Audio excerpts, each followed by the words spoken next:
오늘은 히브리서 3장으로 말씀 전하도록 하겠습니다. 히브리서는 초대교회에 있었던 히브리 유대인들에게 기록한 서신입니다.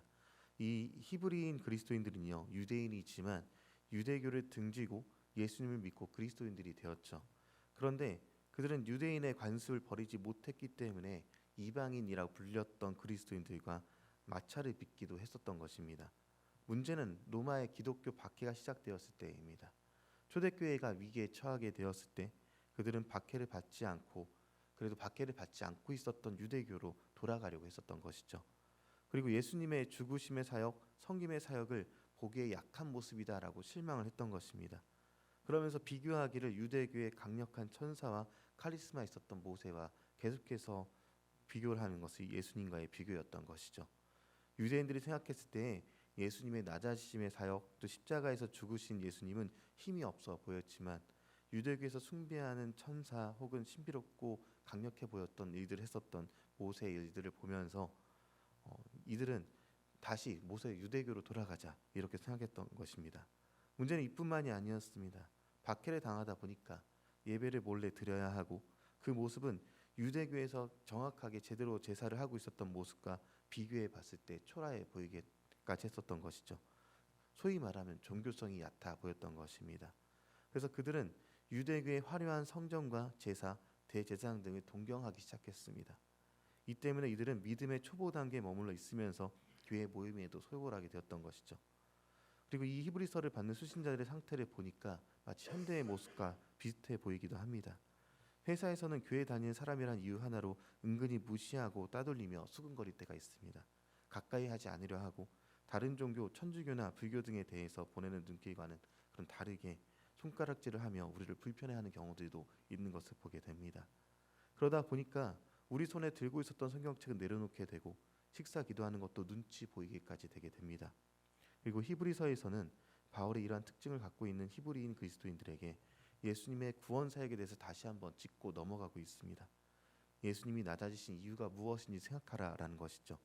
오늘 본문 조금 이전에 2장 17절에 기록하기를, 그러므로 그가 범사의 형제들과 같이 대심이 마땅하도다. 이는 하나님의 일에 자비하고 신실한 대제사장이 되어 백성의 죄를 속량하려 하심이라, 이렇게 기록하고 있습니다. 그러니까 예수님의 낮아지심의 이유가 주님이 죄에 매인 사람들을 구원하기 위해서는 직접 사람이 되어서 그 고난의 무게를 견뎌야 했기 때문이다, 이렇게 설명하고 있는 것이죠. 예수님이 그 영광을 버리고 낮아지신 이유가 우리를 구원하기 위해서라는 것입니다. 어쩌면 현대 그리스도인들을 이상하게 바라보고 있는 이 시기가 유대인들이 겪었던 것처럼 개혁 신학교인인 우리들에게 실망감을 가져다 줄 수도 있습니다. 3년 동안 그동안 진행되어 왔었던 코로나 감염병에 대해서 교회들의 대처는 생각보다 좋지 못한 경우들이 있었고, 세상 사람들은 교회를 감염병 온상지로 지목하고 욕하기도 했었습니다. 그리고 설상가상으로 일부 교회는 욕을 먹든 말든 자신의 욕심과 이기적인 생각으로 움직이기까지 했었던 것을 뉴스들을 통해서 많이들 봤고, 세상 사람들은 실망했고, 또 교회 내에 있었던 사람들도 실망감이 온 것을 표출해 냈었습니다. 그렇게 실망감이 올 때 우리는 어떻게 해야 되겠습니까? 히브리서를 통해서 주님은 우리에게 권면하십니다. 오늘 1절 말씀입니다.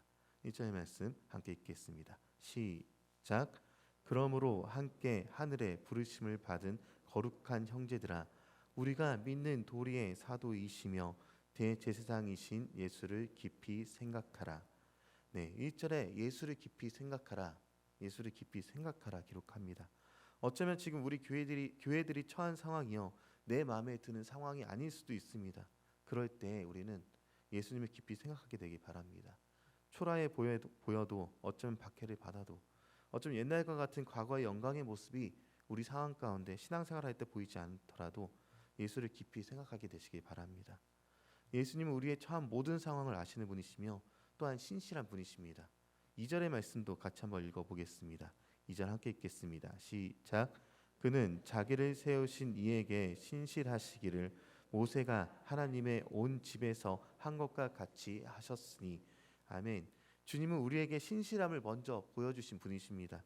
예수님을 깊이 생각하고 그분을 본받기 위해서는요, 성령의 음성을 들으며 완고한 마음을 가지지 말라고 히브리서 저자는 당부하고 있는 것이죠. 그리고 완고해지지 않기 위해서 오늘이라 일컫는 동안에 매일 피차 권면하여서 죄의 유혹에 빠지지 않도록 권면하고 있는 것입니다. 히브리서 저자는요, 완고했던 사람들에 대한 예로 광야의 백성들을 들었습니다. 광야의 이스라엘 백성들은 하나님의 말씀을 듣고도 또 보고도 거역해서 하나님을 경노하게 했었던 것이죠. 그래서 그들은 40년 동안의 광야 속에서 하나님의 심판과 훈련을 받았고, 그들 중 출애굽 1세대는요 가나안 땅에 들어가지도 못하게 되었습니다. 신실하심을 믿지 못한 사람들의 결국의 모습을 보여줬던 것이죠. 오늘 말씀을 정리해 보겠습니다. 우리의 상황을 뛰어넘으시는 예수님을 깊이 묵상하시기 바랍니다. 그분은 모세보다 구약의 어떤 사람보다 더 크신 분이십니다. 그리고 예수님을 따르는 삶은요, 우리의 완고함을 내려놓는 것에서부터 시작이 됩니다.